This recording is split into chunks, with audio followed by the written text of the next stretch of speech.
The inflation, it Yeah. doesn't matter what you make. The inflation has eaten you alive. If you're a worker or if you're just a middle income person, you can't afford. 4 years ago, 5 years ago, people were saving a lot of money. Today, they're using Yeah. all their money and borrowing money just to live. It's a horrible thing Right. that's happening, and we'll end that Well, I think quickly. a lot of yeah, a lot of people just don't understand where inflation comes from. Inflation comes from government overspending because the checks never bounce when it's written by the government. So if the government spends far more than it brings in, that increases the money supply, and if the money supply increases faster than the rate of goods and services, That's right. that's inflation. So really, we need to have we need to reduce our government spending, and we need to re-examine. I think we need like a government efficiency commission to say like, hey, where are we spending money that's sensible? Where is it not Right. sensible? And we need to live within our means. We're currently adding, I think, $1 trillion to the deficit roughly Right. every 100 days. That's right. And the interest payments on the national debt have now exceed the defense budget. It's on the order of $1 trillion, It's interest. and it keeps Yeah, high growing. waste is incredible, and nobody It negotiates is. prices. You used to have a lot of people making jets, and you end up with two companies, and they'll probably try and merge at some point. I mean, I went through it like Air Force, just a thing like Air Force One. One of the first documents they asked me to sign, a general walks in, sir, would you please sign this document? And what is it? Air Force One. That's with Boeing, which is basically two planes, two 747s, and the price was Yeah. $5.7 billion for two planes. Now they're Wow. highly sophisticated. That's They're insane. even nicer than your plane, okay? But I said I'm not going to pay 5.7. I'm not going to do it. I said, who made the deal? Obama and his people. I said, well, then I know the deal's no good. I'm not going to do it.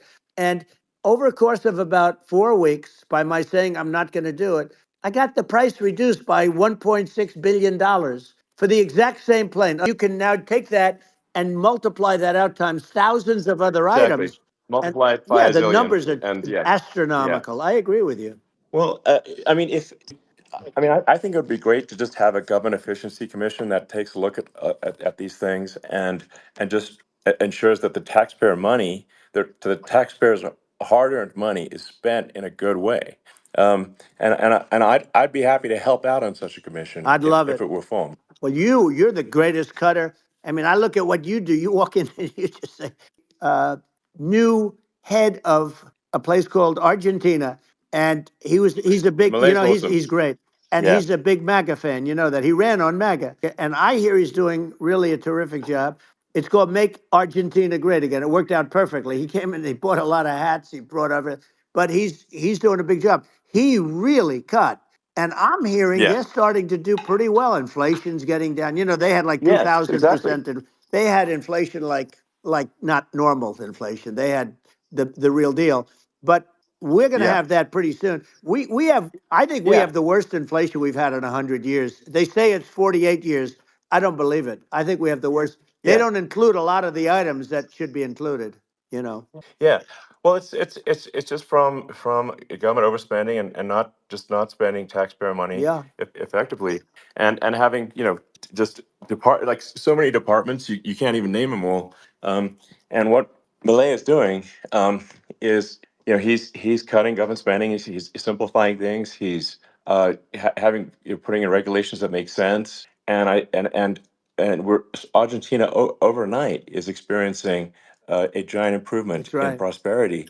Two things, which is that if you solve government overspending, you solve inflation, which improves living Right. standards of the average person, and then if you deregulate, like have sensible regulations, so because a lot of the regulations are nonsensical and cause the cost to be extreme for no reason, but unless you've got effective deregulation, like Reagan did a great job on deregulation in the 80s, but it's been 40 years since we had That's right. anyone really. I mean, during your administration, we made some progress, but I think there's an opportunity to make, I think, radical progress with sensible regulation. Yeah. And if Well, those Elon, we those two things, yeah, those are the big Yeah, deals. we set a record. We did more deregulation. Remember, I had the rule for everyone we put in, you have to get rid of 10 or 12. And we did Yes. radical cuts on all of that. And a lot of that's being put back by this administration. And we did radical cuts on things that weren't necessary. All said, we had the best economy ever, maybe in the world. And then what happened is COVID came in, and we had to focus on that. And Yeah. had that not happened, we were set to start reducing debt. We were going to reduce taxes further. I gave the largest tax cuts, and we were going to reduce taxes still further for middle income people, not only businesses. But we did it for Sure. businesses because they're the ones that's why we had the great job numbers. But we were set to really start reducing debt